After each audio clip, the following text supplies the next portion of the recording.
All right, my favorite people, White Sterling here, and I'm back at it again with another topic for you on multifamily investing for beginners. And this is more for those who are just getting started that are figuring out, okay, I understand that I want to start buying multi-unit properties, but I don't know the next steps and I don't know where to start. So you'll definitely want to stay tuned until the very end to get these insights, because one, here's the next step that you'll want to take, but also is to learn from mistakes. I'm a huge proponent. Yes, it's good to learn from your own mistakes, but it's even better to learn from others. That way you see that pothole and that pitfall that's there, you'll just go ahead and just go right around it. So, but first, don't forget to smash that like button, Hulk smash that like button, and hit that notification bell. And then those of you who are on World Star Hip Hop, I'm really not on World Star Hip Hop, but I just like saying that. iTunes, SoundCloud, leave that rating. It would really mean the world. But we gotta listen.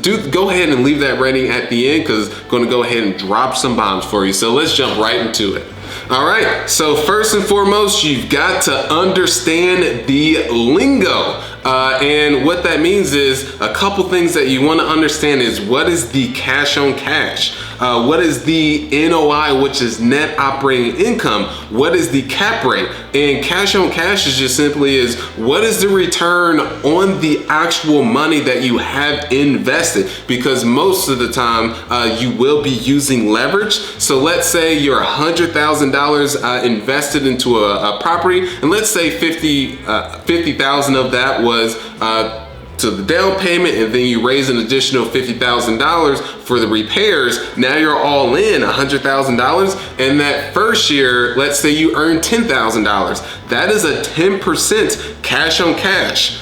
So that's one measurement you want to understand, and that because many people do not have this in mind, and they're just looking at the wrong indicators, and then when they actually buy the deal, it actually turns out they lost money.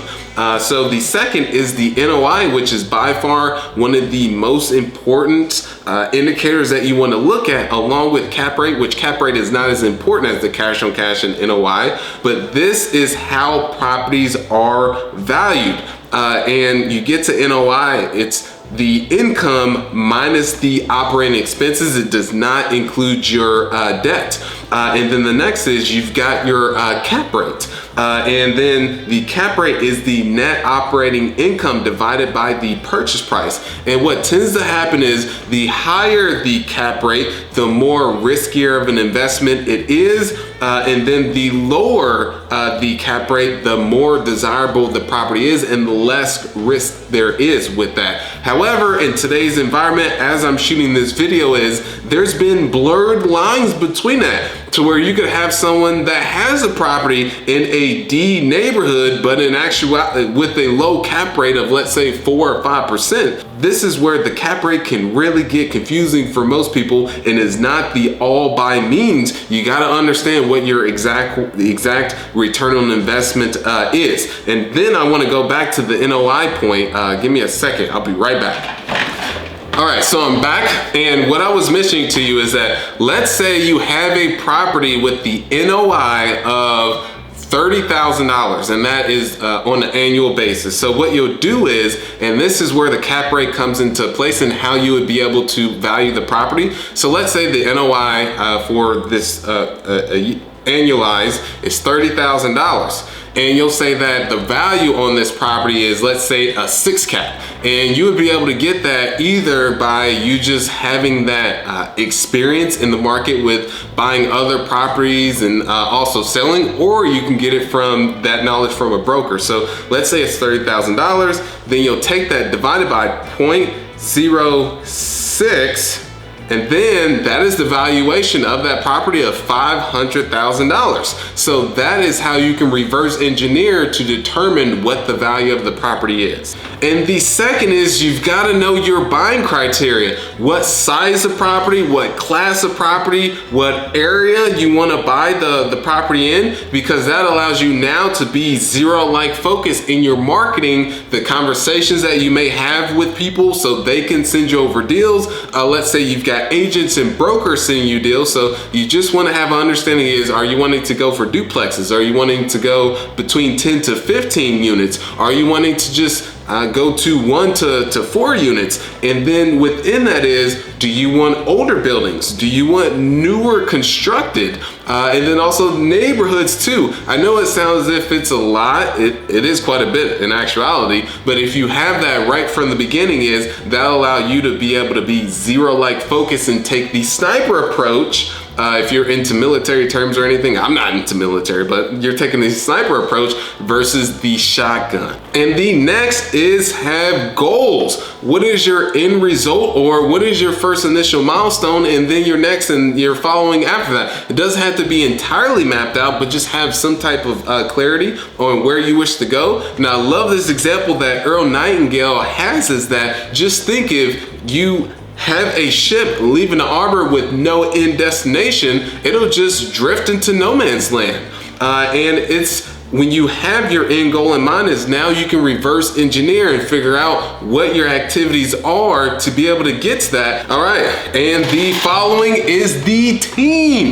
There is no I in team. There probably is somewhere when you spell it some way, but it takes a team effort. And I see this is a common mistake that most people make, is they try and do it all on their own. From the underwriting, the property management, to the funding, to raising the money. If they are looking to raise money and not use their own cash, is that this is where a team comes into place. And it's good, just a personal experience here, to find someone who complements your weaknesses. And that way you can steadily just focus on your strengths, and then that will allow you to have the ability to scale if you wish to grow from that. And you want to focus on the highest value activities versus the lowest value, like fixing a toilet or doing repairs on a house, doing the painting. And the next is find the deal. Whether you're going to go on market or off market, meaning let's say you're taking the on market approach, is building those relationships with brokers and agents to start to send you the deals, but just have to keep in mind it's even highly competitive that route, because you're dealing not only with local buyers but regional buyers, and now international, not regional but across the country, and now international. Versus the off-market side, is there still is competition with that, but you actually have more control. And I've been able to get quite a, I mean, on one deal alone, this was just over $6 million purchase of a property that saved $800,000 on that by going direct to owner. So bought it for $6.2 million, and the broker said easily, minimally, they would have listed that for $7 million. But with that is, you gotta entirely build that out, because it's not easy. Versus the on market approaches, they're just sending you the deals versus you going out and doing the work. If you need more insights with that, there's a link to a strategy session. We'll help you go ahead and build out that action plan. And then the next is funding. If you are not going to use your own cash, or if you're someone who is just starting and you're saying that I don't have the money, that do not let this be a limiting belief for you, because you can partner with someone who doesn't have the time to find the deals, but they do have the cash, and you're the one that has the time to buy the deals, but you don't have the cash, and that is a match made in heaven. So you gotta take action.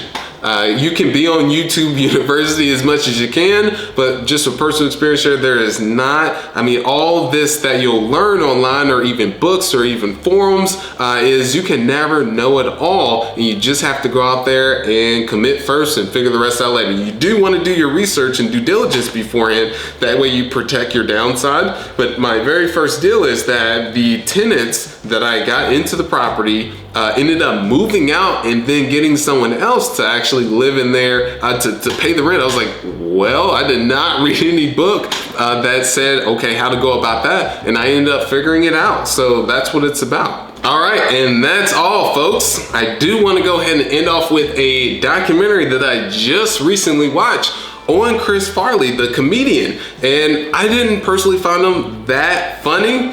He did have some really good jokes. Go ahead and comment below, if you can comment below, of course, is whether you found him funny or not. But the documentary just really goes into, gives different perspectives on people that have actually worked with him, and how much of a talent he was, and how he really just innately had that ability to make people laugh. I appreciate you all so much. Of course, don't forget to hit that subscribe button as well as the notification bell. And those of you who are on listening as well on iTunes, whether you're washing your butt and in your face in the shower and being on iTunes, I'm barely able to get it out. You guys get where I'm going. Go ahead and leave that rating. It would really mean the world to me. So keep being awesome, y'all. Let's keep working towards becoming the strongest version of self. Thank you.